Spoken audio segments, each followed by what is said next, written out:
মুহূর্তে পশ্চিমবঙ্গের উপর দিয়ে এক প্রকার দুর্যোগ কিন্তু দেখা দিচ্ছে। দেখুন, সকাল থেকেই কিন্তু রৌদ্রুর দেখা নেই, অর্থাৎ সূর্যর দেখা পাওয়া যাচ্ছে না, যার ফলে সারা দিন একটা মেঘাচ্ছন্ন পরিবেশ এবং সন্ধ্যার পরেই ঝোড়ো হাওয়া, তার সঙ্গে সঙ্গে বজ্রপাত এবং বৃষ্টিপাত, তার সঙ্গে শিলাবৃষ্টিও হচ্ছে। তো এই সময়তে ধান গাছের বিভিন্ন প্রকারের ক্ষতি লক্ষ্য করা যায়। দেখুন, আমি আপনাদেরকে প্রথমেই দেখাই যে দেখুন, আমি যে ধানের জমির আলে বসে আছি, এই গাছের পাতাগুলো দেখছেন? দেখুন, প্রত্যেকটাই প্রায় হলুদ। দেখুন, প্রত্যেকটা গাছের ডগাই কিন্তু হলুদ। এ দেখুন, ভালো করে লক্ষ্য করুন। এই যে প্রথমে কিন্তু হালকা উপরে ডগাটা হলুদ হয়েছিল, সেই ডগা হলুদ হতে হতে দেখুন নিচে কিন্তু ধীরে ধীরে পুরো ধানের এই পাতাটি কিন্তু হলুদ হয়ে যাচ্ছে। তো এই যে ডগা হলুদ হয়ে যাওয়া যে লক্ষণ, এইটা এই যে সারা দিন যেমন সূর্যের দেখা পাওয়া যাচ্ছে না, রাতের বেলায় প্রচণ্ড ঝোড়ো হাওয়া, তার সঙ্গে সঙ্গে বৃষ্টি। তো এই যে পরিবেশ, এই পরিবেশ থেকে যখন হঠাৎ করে আবার সূর্যের দেখা মিলবে, সেই সময়তেই কিন্তু এই রোগটা কিন্তু দেখা দেবে। এবং এটি একটি ছত্রাকজনিত রোগ, এই যে ধান গাছে কিন্তু দেখা দিচ্ছে। তো এর সঙ্গে সঙ্গে ধান গাছের এই ডগা পোড়ার সঙ্গে সঙ্গে এই যে হলুদ যে চোখের মতো জায়গা, যেটা বলেছিলাম আগের ভিডিওতে, ঠিক সেই যে ছত্রাকজনিত যে সমস্যা, এছাড়াও বিএলবির যে সমস্যা, সেটা কিন্তু এখন দেখা দেবে।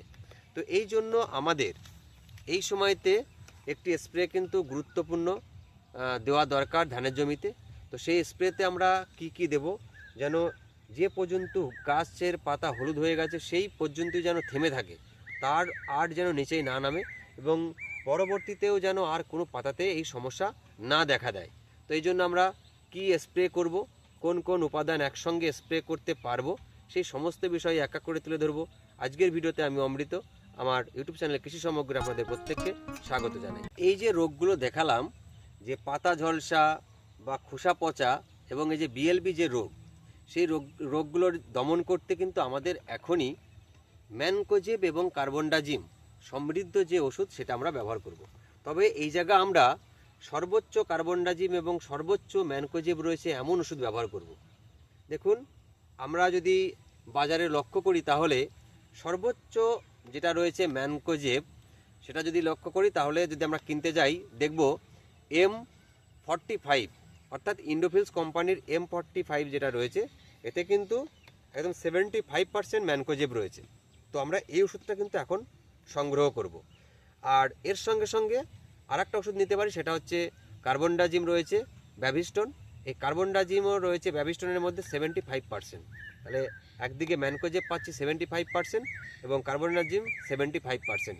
এই যে ওষুধ দুটো, একটা হচ্ছে M45 যেটা ইন্ডোফিলসের, এবং ব্যাভিস্টন, এটার মধ্যে কার্বনডাজিম রয়েছে। এই যে দুটো থেকেই বা দুটো যে ওষুধ রয়েছে, দুটো আমরা কার্বনডাজিম এবং ম্যানকোজেব একসঙ্গে গুলিয়ে তারপরে কিন্তু আমরা জমিতে স্প্রে করতে পারবো।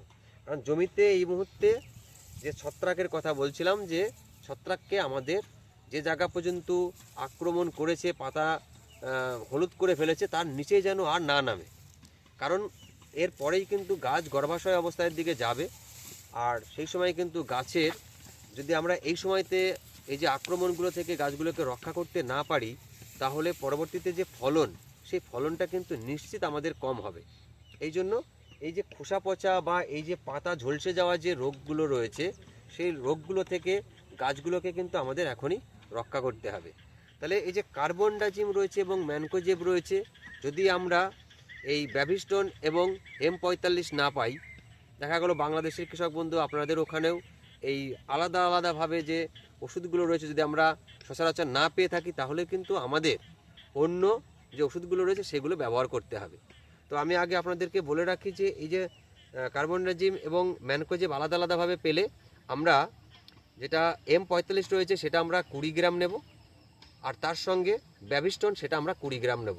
দুটো মিলে 40 গ্রাম একসঙ্গে ভালো করে গুলিয়ে তারপরে আমরা জমিতে স্প্রে করব। তবে এই যে দুটো কথা বললাম, এর সঙ্গে সঙ্গে আর একটা কিন্তু আমাদের ব্যবহার করতে হবে।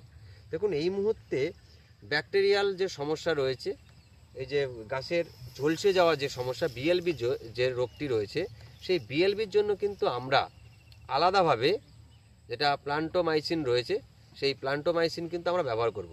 এর আবার দুটো উপাদান রয়েছে। তো এর দুটো উপাদানের মধ্যে প্রধান যে উপাদান রয়েছে স্ট্রেপ্টোমাইসিন সালফেট 9% এবং টেট্রাসাইক্লিন হাইড্রোক্লোরাইড এটা রয়েছে 1%।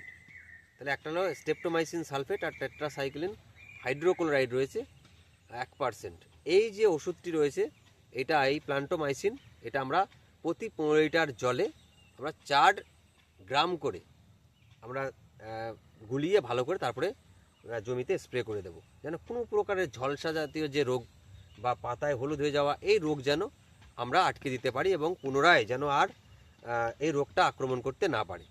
তো এই জন্য আমরা এটা ব্যবহার করব। আর বাংলাদেশের কৃষক বন্ধুরা, আপনাদের ওখানে খুব সহজেই দেখবেন পেয়ে যাবেন ম্যানকোজেব এবং কার্বনডাজিম রয়েছে, যেখানে কার্বনডাজিম 12% এবং ম্যানকোজেব রয়েছে 63%। তো এরকম মানসার রয়েছে, তো আপনারা এটা ব্যবহার করতে পারেন।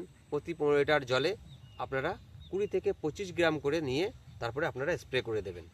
আর তার সঙ্গে যদি আপনারা এই প্লান্টোমাইসিন যেটা বলছিলাম সেটা যদি পান, আপনারা একসঙ্গে গুলিয়ে স্প্রে করে দিন, তাহলে এই যে এই জাতীয় সমস্যা একদমই আর হবে না।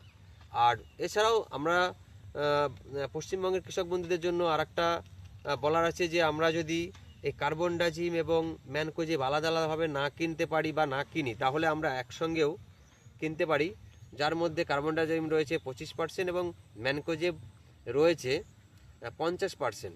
যেমন আমাদের এখানে রয়েছে স্প্রিন্ট, আমরা এটা নিতে পারি। তো আমরা এটা বিকালবেলা করে স্প্রে করে দেব। তবে দেখুন, এই ক্ষেত্রে আমি বলবো যে উপাদানগুলোর কথা বললাম, আমরা কিন্তু এটি যখন ড্রামের মধ্যে গোলাবো তখন কিন্তু আঠা ব্যবহার করব। আঠা ব্যবহার করব এই জন্যই, কেননা দেখা গেলো এখন এই যে মেঘলা মেঘলা আকাশ রয়েছে, হঠাৎ করে বৃষ্টি নামলো, আপনি ওষুধ স্প্রে করে চলে গেলেন, তারপরে দেখলেন আপনার 30 মিনিট পরেই বৃষ্টি নেমে গেল, তাহলে আপনার এই ওষুধের কার্যকারী ক্ষমতা কিন্তু প্রায় 50% কিন্তু কমে যাবে। এই জন্য আমরা আঠা ব্যবহার করব, যেন এই বৃষ্টি আসলেও যেন গাছে কোনো প্রকারের ওষুধ যেন ধুয়ে নিচেই না নেমে যেতে পারে। তো এটাই হচ্ছে আপনাদেরকে বলার, যে আমরা ওষুধ এই সময়তে কিভাবে স্প্রে করব বা কি পরিমাণে আমরা কোন ওষুধ ব্যবহার করব। তো এর পরবর্তীতে আমাদের ধান গাছ ধীরে ধীরে গর্ভাশয় অবস্থার দিকে যাবে, তখন আমরা আমাদের আরও কিছু সার এবং স্প্রে প্রয়োজন আছে, সেগুলো এক এক করে তুলে ধরবো। তো আজকের এই ভিডিওটি যদি আপনাদের ভালো লাগে তাহলে লাইক করবেন, কমেন্ট করবেন, আর যদি নতুন হয়ে থাকেন তাহলে সাবস্ক্রাইব করে পাশে রাখতে পারেন। পরবর্তীতে আরও এর কী পরিচর্যা আছে বা অন্যান্য ফসলের কী পরিচর্যা করছি সেগুলো তুলে ধরবো। আজকের পুরো ভিডিওটি দেখার জন্য আপনাদের প্রত্যেককে অসংখ্য ধন্যবাদ জানাই।